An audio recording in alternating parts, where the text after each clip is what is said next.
నమస్కారం.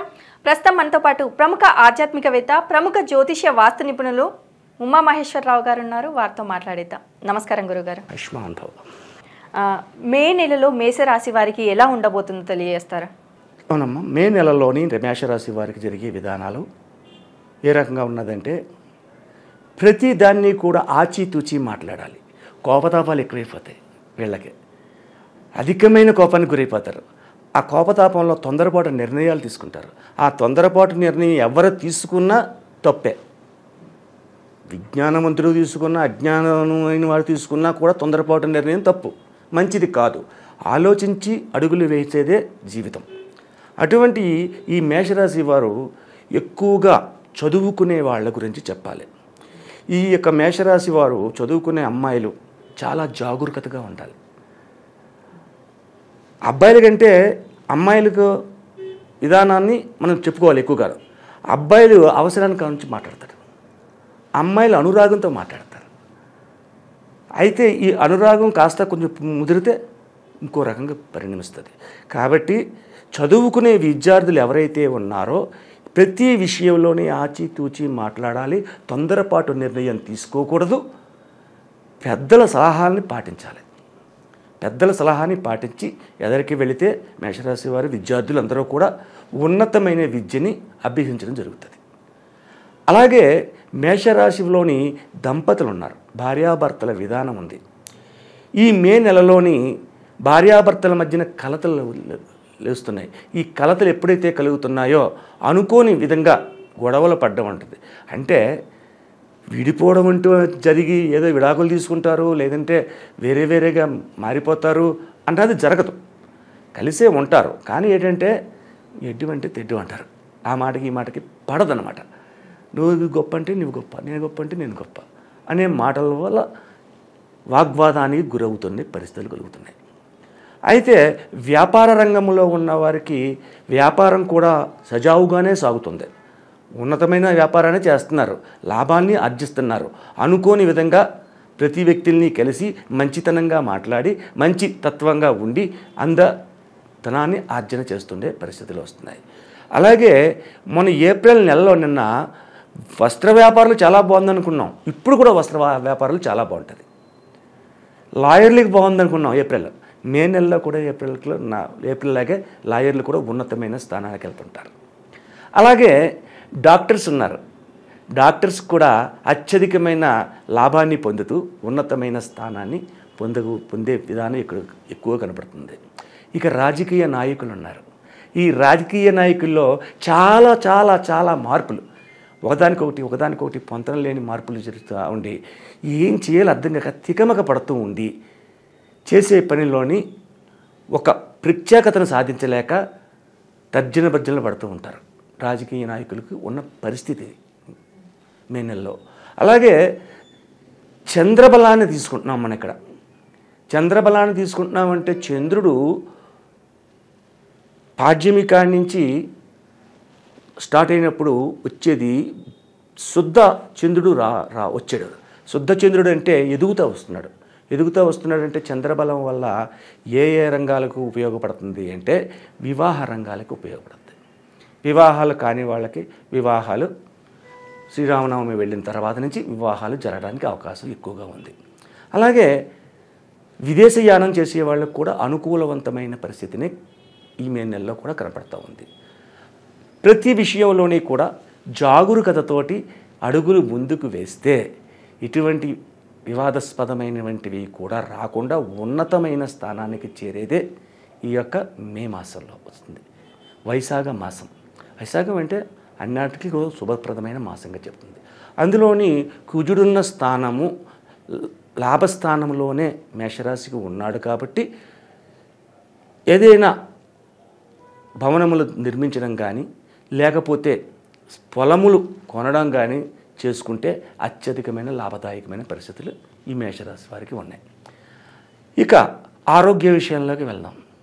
ఆరోగ్య విషయంలోకి వెళ్తే కేవలం స్త్రీ దంపతుల్లో భార్యాభర్తలలో భార్యకు మాత్రమే అనారోగ్యమైన పరిస్థితి ఏప్రిల్ నెలలో ఎలాగైతే ఉందో ఇక్కడ అలాగే ఉంది. అంటే జాగరూకతను ఎక్కువగా తీసుకోవాలి. గర్భసంచులకు సంబంధించినది, హృదయానికి సంబంధించిన వ్యాధులని వెంటాడుతున్నాయి మేషరాశి వారిని. ఆ వ్యాధుల నుంచి యోగదాయకమైన స్థితిగా మారాలి అంటే ఈ యొక్క మే నెలలో లక్ష్మీ ఆరాధన, అలాగే పంచముఖ ఆంజనేయ స్వామి ఆరాధన, సుబ్రహ్మణ్య స్వామి యొక్క ఆరాధన. సుబ్రహ్మణ్య స్వామి ఆరాధన అంటే మేషరాశి వారికి ప్రతి మంగళవారం కూడా సుబ్రహ్మణ్య స్వామి టెంపుల్కి వెళ్ళి పాలాభిషేకం చేయించుకోవాలి. పాలాభిషేకం చేసినందువల్ల సుబ్రహ్మణ్య స్వామి ఆలయంలో జరిగిన పాలాభిషేకం వల్ల సమస్త రోగాలను నిర్మూలన చేస్తుంది. ఈ ఆడవారికి ప్రత్యేకంగా మంగళవారం ప్రతి మంగళవారం వెళ్ళడం, సుబ్రహ్మణ్య స్వామికి పాలాభిషేకం చేయించడం. ఉట్టి పాలాభిషేకం కూడా చాలు, ఇంకేం అక్కర్లేదు. ఒక కొబ్బరికాయ కొడతారు. ఆ తర్వాత ఆ రోజు నాడు శాకాహారం చేస్తారు. సాయం సంధ్యా సమయంలోని మరల శివాలయానికి వెళ్ళి శివ దర్శనం చేసుకుని వచ్చి ఉపవాస దీక్షను పాటించాలి. అంటే కాఫీ, టిఫిన్, పండ్లు, పాలు లాంటివే తీసుకోవాలి. భోజనం చేయకూడదు సాయం సంధ్య. ఆ తర్వాత ఉదయాన్నే లేచిన తర్వాత మంగళవారం తర్వాత బుధవారం నిత్య కార్యక్రమాలు మనకి ఏవైతే ఉన్నాయో అవి మనం పాల్గొనవచ్చు. కానీ మంగళవారం నాడు ప్రతి మంగళవారం ఈ యొక్క మే నెలలో వచ్చే ఎన్ని మంగళవారాలు అయితే ఉన్నాయో అన్ని మంగళవారాల్లో కూడా సుబ్రహ్మణ్య స్వామికి పాలాభిషేకం చేసేటట ఎటువంటి విధమైనటువంటి రోగములు కానీ అపయోగ వంశములు కానీ జరగకుండా ఉపయోగకరమైనవి పొందుతారు. అలాగే ఆరోగ్య ఐశ్వర్యాన్ని కూడా పొందుతారు. అటువంటి శుభదాయకమైన ఫలితము ఈ యొక్క మే నెలలో సంప్రాప్తం అవుతూ ఉంది. అయితే స్త్రీలు మాత్రం జాగ్రత్తగా ఉండాలి. అలాగే విద్యార్థినులు, ఆడపిల్లలు అయిన వారు కూడా అత్యంత జాగరూకతను వహించాలి. సరే, మే నెల నుంచి మొదటి వారం నుంచి రెండవ వారం వరకు ఇలాగుంది. లాస్ట్ అంకం ఏ రకంగా ఉంది? ఈ యొక్క కుజుడు శని కలిస్తే అగ్ని ప్రమాదములు, వాహన ప్రమాదములు, అలాగే జల ప్రమాదములు జరగడం అనేది జరుగుతూ ఉంటుంది. కాబట్టి విద్యార్థులు కానీ పెద్దలు కానీ ఎవరైనా సరే మగవారు కానీ రాత్రి 7 గంటల సమయం దాటిన తర్వాత కారులో కానీ బండి మీద కానీ దూర ప్రయాణం చేయకూడదు. దూర ప్రయాణం చేస్తే ఫ్యామిలీ మొత్తం అంతా చేస్తున్నారు అంటే మొత్తం కార్ యాక్సిడెంట్ అవుతుంది. అటువంటి విధానాలు సంప్రదించడానికి చాలా ఎక్కువ అవకాశం ఈ యొక్క రాశిలో ఉన్నాయి. అంటే రాత్రి సమయంలో చేయకూడదు. అంటే ప్రయాణమే చేయకూడదా? చేయొచ్చు కదా. చేయొచ్చు. ఎలా చేయాలి? ఈ మేషరాశి వారు డ్రైవింగ్ చేయకూడదు. ఎవరైనా డ్రైవ్ చేస్తుంటే ఈ పక్కన కూర్చుని వెళ్ళొచ్చు. అత్యవసర సమయం వస్తుంది, తప్పదు, వెళ్ళాలి. మానేయడం కుదరదు. బస్సులో వెళ్ళండి, ట్రైన్లో వెళ్ళండి, తప్పేముంది. కానీ రాత్రి 7 గంటల దాటిన తర్వాత ఎట్టి పరిస్థితుల్లో వాహనములను నడపరాదు ఈ మేషరాశి వారికి. సరే, వాహనములు నడపకూడదు, దీనికన్నా పరిహారం ఉందా? పరిహారం ప్రతిదానికి ఉంటుంది. సమస్య ముందు పుడుతుంది అనుకుంటారు, కానీ కాదు. సమస్యకు పరిష్కారం పుట్టిన తర్వాతే సమస్య పుడుతుంది. ఆ సమస్యని కన్నా పరిష్కారం మనం వెతకం, ఆ పక్కనే ఉంది. దీనికి ఏం చేయాలి అని అంటే ఈ యొక్క రాశివారు ప్రతి రోజు ఉదయాన్నే సూర్యోదయం కాకుండా లేవాలి.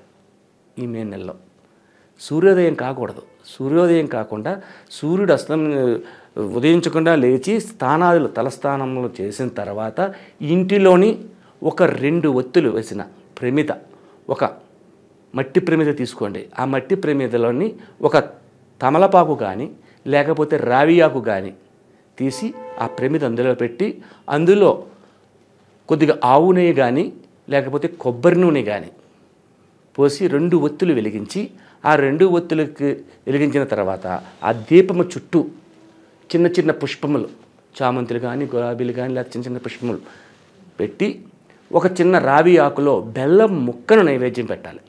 బెల్లం ముక్కను నైవేద్యం పెట్టి మనకు ఉన్న కోరికలన్నీ చెప్పి ఆ దీపాన్ని వెలిగించుకుని నమస్కరించుకున్న తర్వాత హారతి కర్పూరం హారతి ఇచ్చి దీపానికి హారతి ఇవ్వాలి. దీపానికి హారతి ఇచ్చిన తర్వాత ఇంట్లో దీపాన్ని వెలిగించారు, అయిపోయింది. ఆ తర్వాత శివాలయానికి వెళ్ళాలి. శివ దర్శనం చేసుకుంటే చాలు. ఆ తర్వాత కాఫీ తాగాలి, టిఫిన్ చేయాలి. లేదంటే అంతేగాని మనం లేచాం 10 గంటలు లేచాం మనం చేయలేదంటే జరగదు. ఈ యొక్క విధి విధానాలు చేస్తే వాహన ప్రమాదముల నుండి తప్పించుకోవడం అనేది జరుగుతూ ఉంటుంది. ఇది తప్పనిసరిగా ప్రతి వాళ్ళు ఆచరించదగ్గ నియమం. ఈ వార ఫలములు, మాస ఫలములు, సంవత్సర ఫలములు, దిన ఫలములు ఇవన్నీ మనం చెప్పుకుంటున్నాం. మనం చెప్పే దాంట్లో ఈ యొక్క సంవత్సర ఫలితం చెప్పాను నేను. ఈ సంవత్సర ఫలితములో ఒక 60% మాత్రమే మీకు దగ్గరగా ఉంటుంది.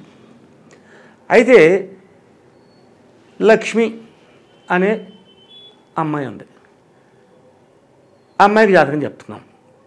లాలేలు అని చెప్పి అక్షంతకు బయలుదేరింది. మేషరాశి వచ్చింది. మేషరాశి గురించి చెప్పాడు. లక్ష్మి ఒక్కట్లే లేరు. లక్ష్మి అన్నవాళ్ళు ఒక్కరు లేరు, కొన్ని వేల కోట్ల మంది ఉన్నారు. ఈ వేల కోట్ల మందికి ఇదే జాతకమా? నేను చెప్పింది గోచారాన్ని చెప్పాను.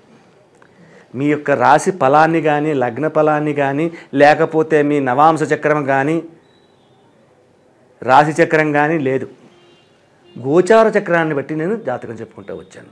కాబట్టి ఈ జాతకాల వల్ల నేను చెప్పిన పరిణామాల్లో 60% కరెక్ట్గా ఉన్నా, 40% మీకు నచ్చకపోయినా, నేను చెప్పిన పరిహారాలు, రెమెడీస్ తప్పనిసరిగా పాటించండి. లేదు మన పూర్తి జాతకాన్ని తెలుసుకోవాలి అని అంటే పర్సనల్గా కలవాలి. పర్సనల్గా కలిస్తే దానికి వచ్చిందంటే మీ రాశి, నవాంశ, ద్రేక్కాణం అనే చక్రాలు 8 చక్రాలు ఉంటాయి. ఈ 8 కుండలన్నీ పరీక్షిస్తాం. అది మీ జాతకమే. మీ నాడి బొటనవేలి ముద్రను తీసుకుంటాం, మీ హస్త రేఖలను చూస్తాం, మీ ముఖ కవళికలు చూస్తాం, ఫేస్ రీడింగ్, మీ న్యూమరాలజీని తీస్తాం. ఇన్ని విధాలుగా తీసి చెప్పే జాతకం మీకు కరెక్ట్గా వస్తుంది. అంతేగాని ఈ రాశి చక్రంలో చెప్పాడు, ఇలా చెప్పాడు అని అన్నది ఇది మాత్రం 60% మాత్రమే వస్తుంది. అది 100% వస్తుంది. కాబట్టి ప్రతి ప్రేక్షకులందరూ కూడా దీనిని గమనించి పర్సనల్గా కలవడం కానీ, లేకపోతే ఫోన్లో తెలుసుకోవడం కానీ చేయడం వలసిందిగా కోరుతున్నాం. ఆయుష్మాన్ భవ. అలాగే గురువుగారు, మీరు కనుక గురువుగారిని పర్సనల్గా కలవాలి అనేసి అనుకుంటే కింద స్క్రోల్ అవుతున్న నెంబర్కి కాల్ చేసి గురువుగారి అపాయింట్మెంట్ తీసుకోవచ్చు. సో ఇంకా లేట్ ఎందుకు, ఆలస్యం చేయకుండా గురువుగారికి కాల్ చేసేయండి. Thank you so much.